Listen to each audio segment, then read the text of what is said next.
Assalamualaikum warahmatullahi wabarakatuh. Kami dari kelompok 6 akan mempresentasikan PPT kami tentang application, layer, dan studi kasus.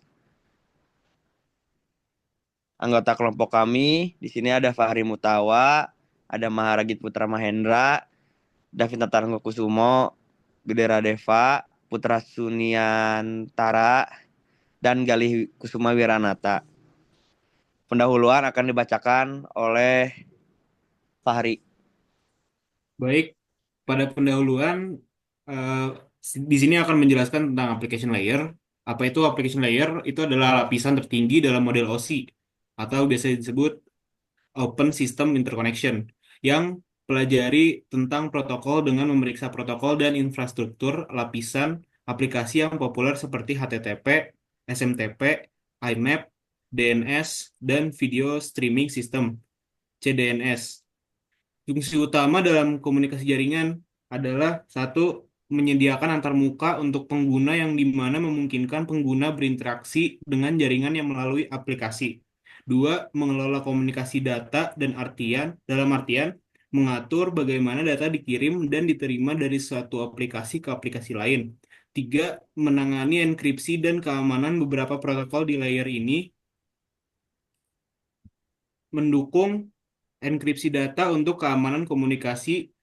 Empat, mengelola layanan jaringan dengan menyediakan layanan jaringan seperti email, transfer file, dan browsing web.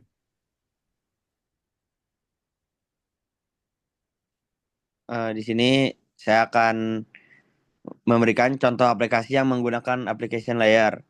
Kalau di web browsing itu ada Google Chrome, Mozilla, sama Firefox. Protokolnya HTTP atau HTTPS.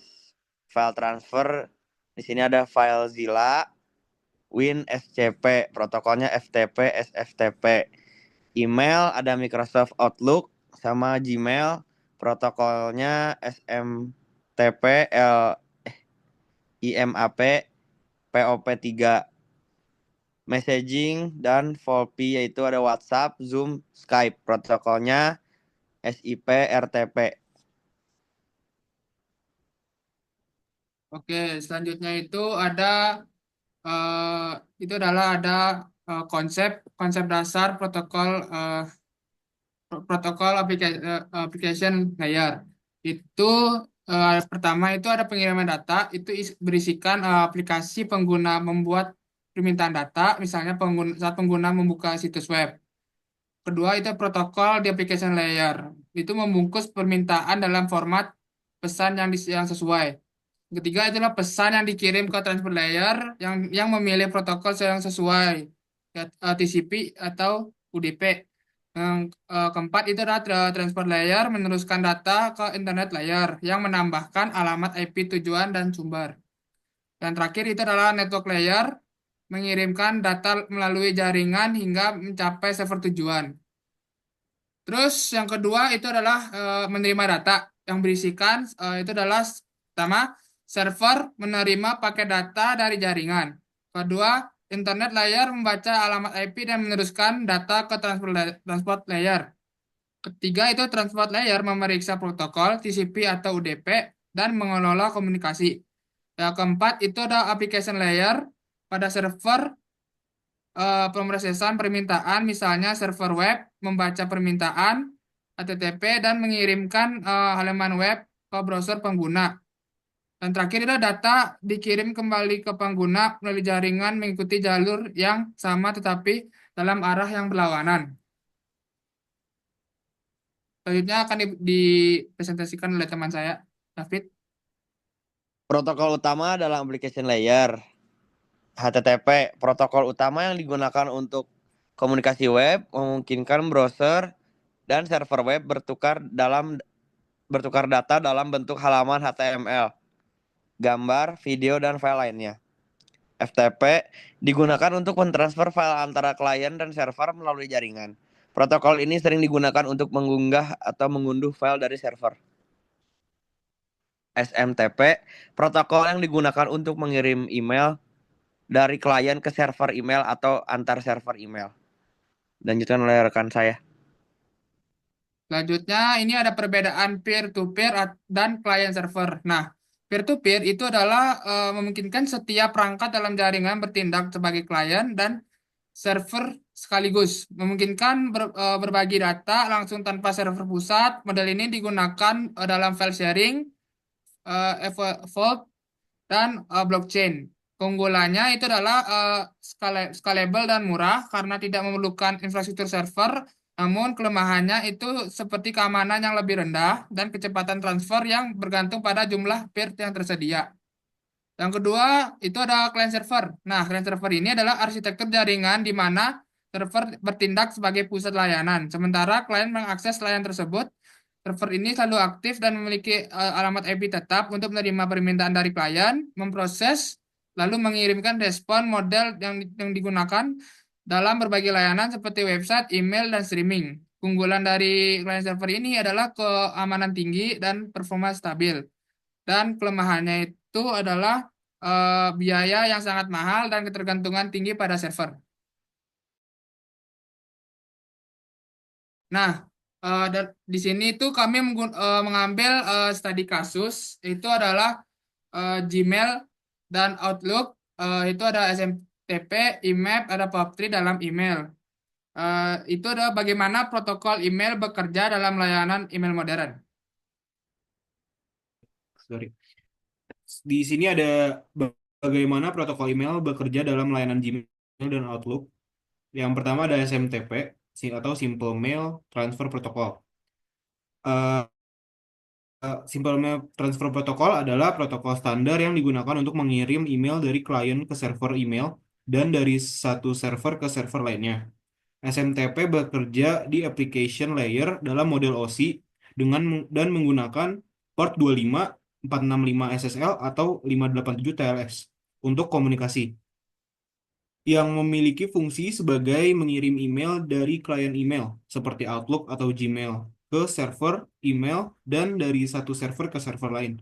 Dengan cara kerja, pengguna mengirim email melalui Gmail atau Outlook, lalu SMTP server, misalnya smtp@gmail.com, server SMTP mencari alamat tujuan, lalu yang terakhir server penerima menyimpan email dan siap diakses oleh penerima.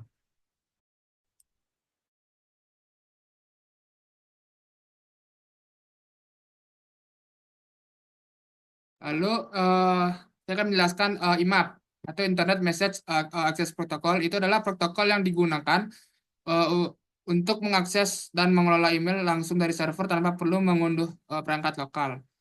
Nah, berbeda dengan POP3, IMAP ini memungkinkan pengguna membaca email dari berbagai perangkat sekaligus karena email ini tersimpan dalam server.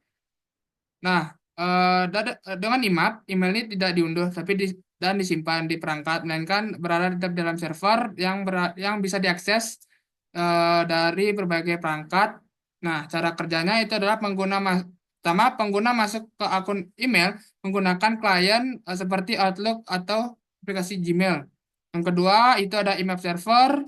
Yang ketiga, itu ada email tetap disimpan dalam server. Dan terakhir adalah setiap perubahan yang berarti seperti penghapusan atau pengarsipan email disinkronkan ke server dan terlihat semua perangkat.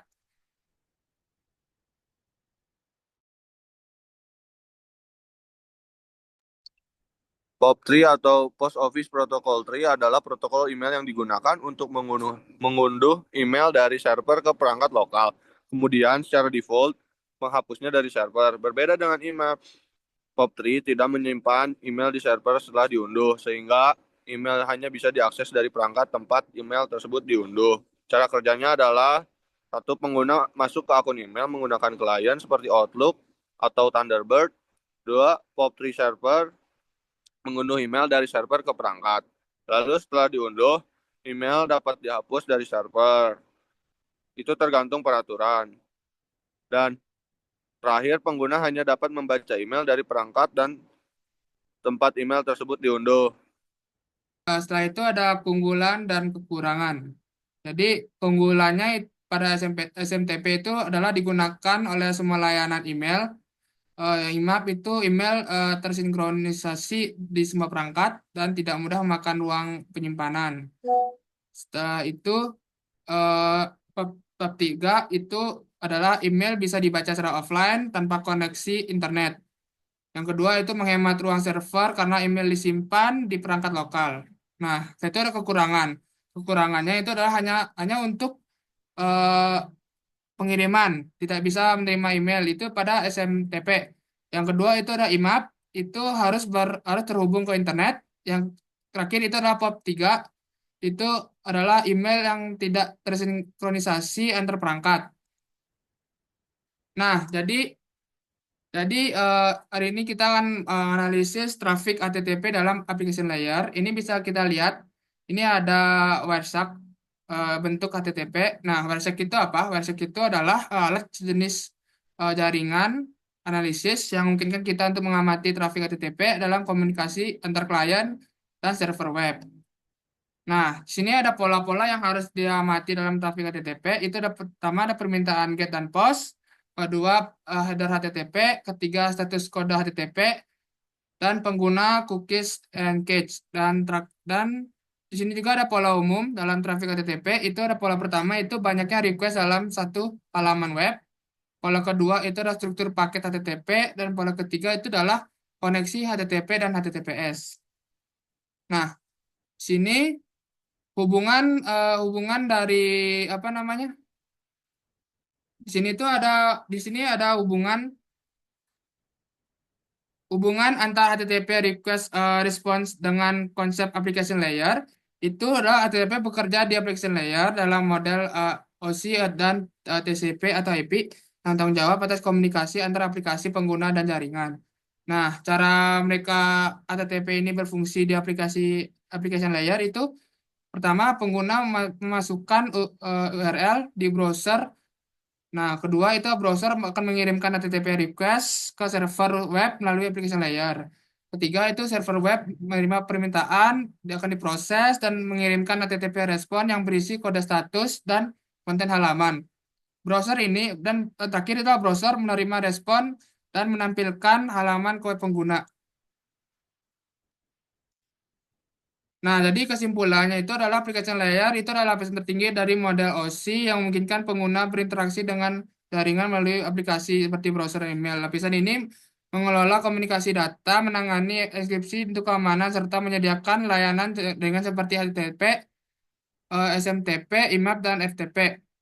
Dalam pengiriman dan penerimaan data, aplikasi pengguna mengirim permintaan yang kemudian melewati transport layer, internet, dan network layer mencapai server tujuan yang akan memproses permintaan tersebut dan mengirimkan respon melalui jalur yang sama hingga data diterima dikembalikan oleh pengguna. Dua arsitek utama itu adalah client server yang dimana menjadi pusat layanan yang bisa diakses oleh klien serta peer-to-peer, di mana semua perangkat dapat bertindak sebagai klien maupun server dalam file sharing dan blockchain. Nah, Dan yang terakhir adalah dampak aplikasi layer pada performa jaringan dan user experience. Yang pertama adalah performa jaringan. Aplikasi layer memainkan peran penting dalam menentukan efisiensi komunikasi jaringan. Berikut beberapa dampaknya. Pertama adalah optimasi bandwidth. Yang kedua adalah pengelolaan traffic data. Yang ketiga kelebihan traffic atau overhead. Yang keempat adalah keamanan dan enkripsi. Kemudian yang kedua user experience atau pengalaman pengguna. Application layer sangat berpengaruh terhadap kenyamanan pengguna dalam menggunakan layanan berbasis jaringan. Seperti akses data yang cepat, konektivitas multiplayer, keamanan dan privasi, dan lambatnya akses jika infrastruktur tidak optimal. baik, sekian dari kelompok kami. Mohon maaf jika ada salah kata.